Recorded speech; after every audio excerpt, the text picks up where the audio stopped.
Hello, everyone. Again, this is Ethan Shapiro, the climate change realtor with Coldwell Banker, founder and manager of the most innovative real estate sales company in the world, here for Principles, Episode 10. So without any further ado, let's begin.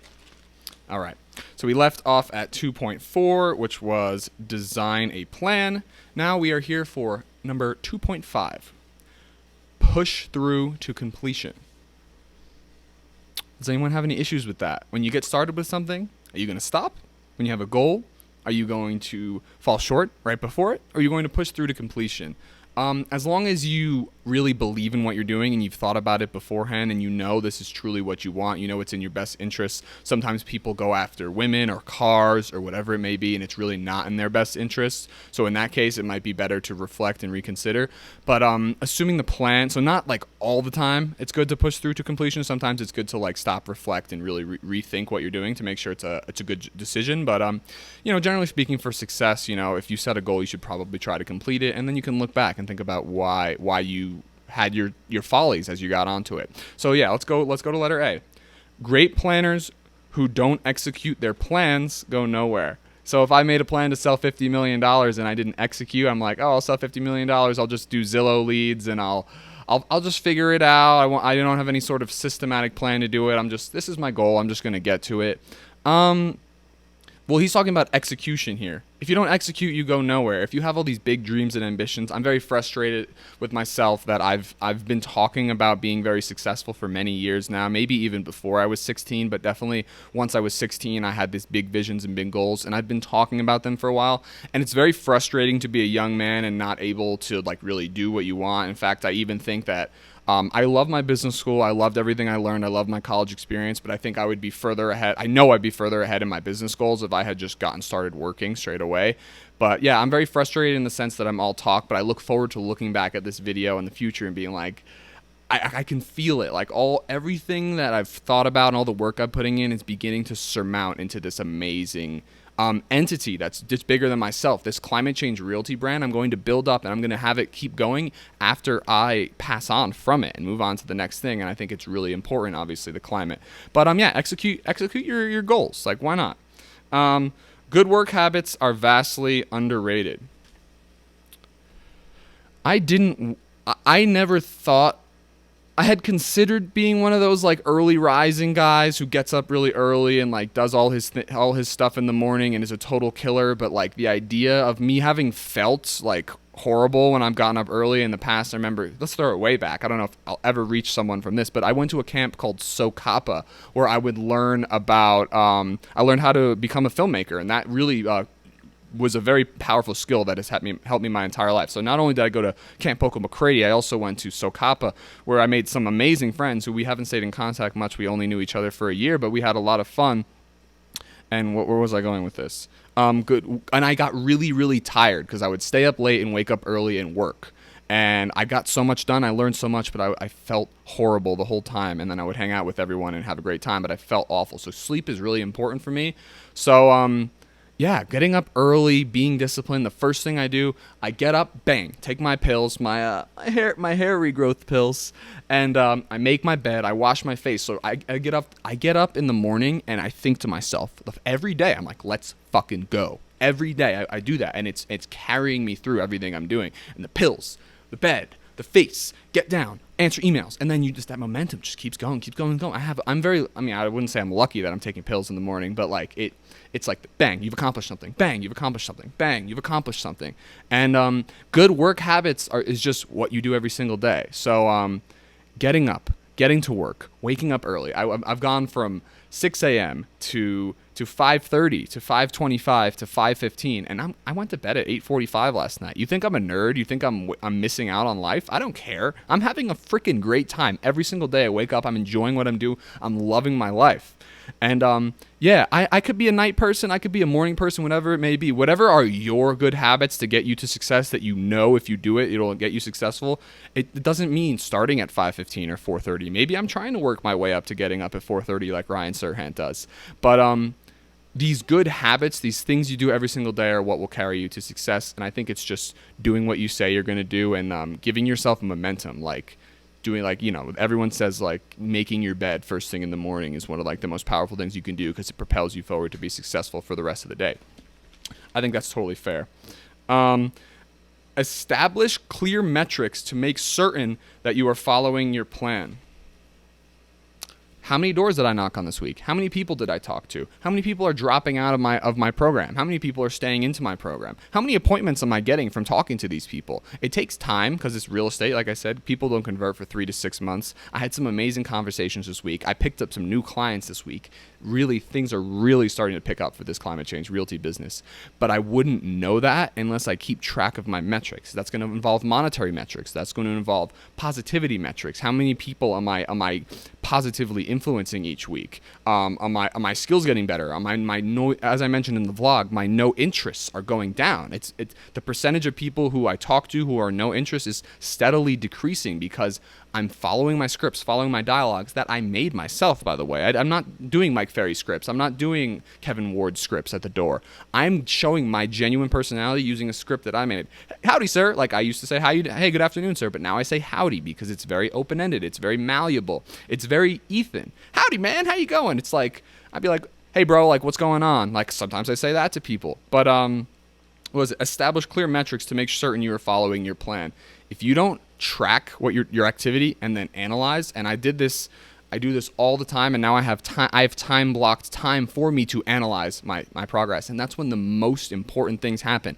Again, business is all about mindset, action and mindset, but even more important than action is mindset. I know I'm going to be successful before I even started.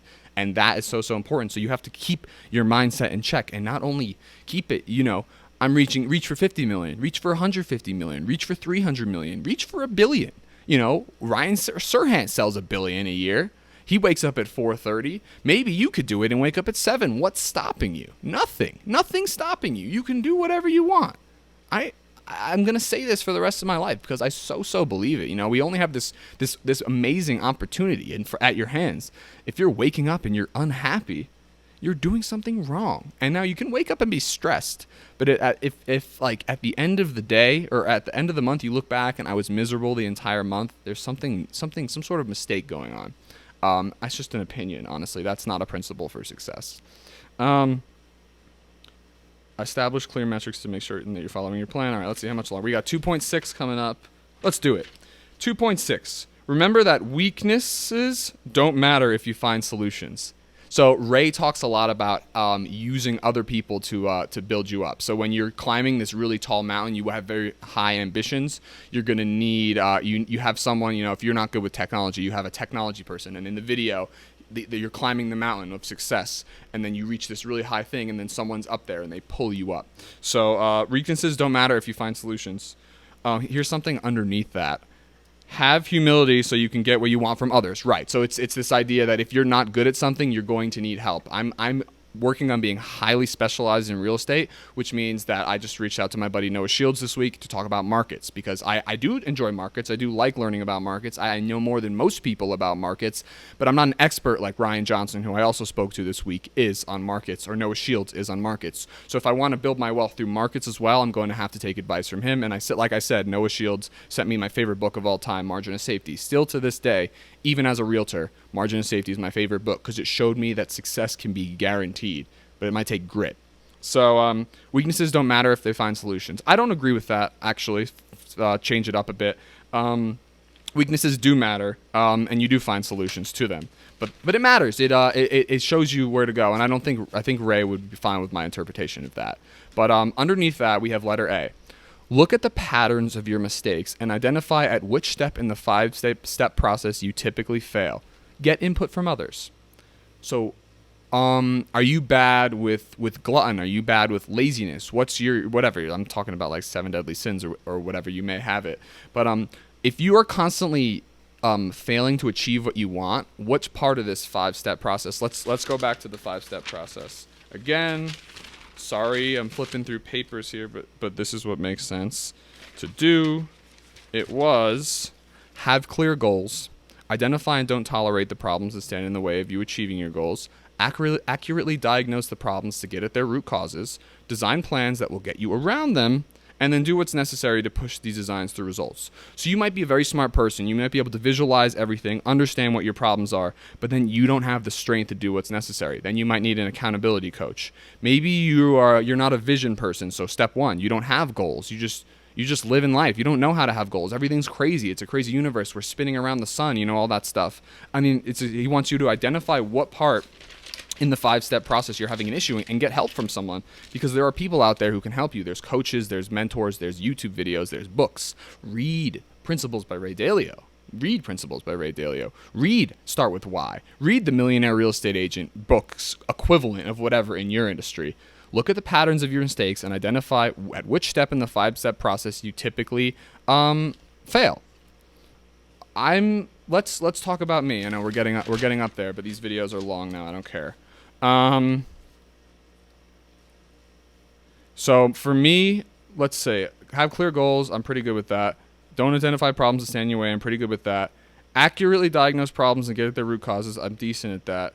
Design plans that will get you around them and do what's necessary. So I think I'm pretty decent with the 5-step process. If I were to admit my largest weakness, it's probably going to be accurately diagnose problems to get at their root causes, because it takes me a long time to accept that I'm failing at something, or that I could use improvement, even though I understand that I'm constantly improving. That's probably me, is identifying or accurately diagnose problems to get at their root causes, so that's step 3, which would probably be hard for me. What's hardest for you? You should consider that, because it's very important.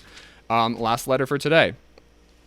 Everyone has at least one big thing that stands in the way of their success. Find yours and deal with it. Bada bing, bada bang. Is it motivation? Is it intellect? You can become smarter. Is it your situation, your house? Is your parents telling you get a job and work, or else you'll never be a success? Anyone who's telling you you won't be a success. I mean, I guess I say do something, or else you're doing something wrong. But even me, don't listen to me. Don't listen to Joe Rogan. Don't listen to Donald Trump. Don't listen to Kim Kardashian about how to be successful. Whatever rings true with you and you can feel it in your heart. Like when I read the Millionaire Real Estate Agent book, it just clicked. I just got it. And that's just me. I just adopt things and I understand them and they work for me. But you need to find what works for you to get you to be successful. Now, again, we're doing principles of life. This is principles of life and work is the whole book. We're not going to cover work. We're just talking about life here. Now, if success means finding someone to fall in love with and just doing that, I think that you could be more successful than me by miles.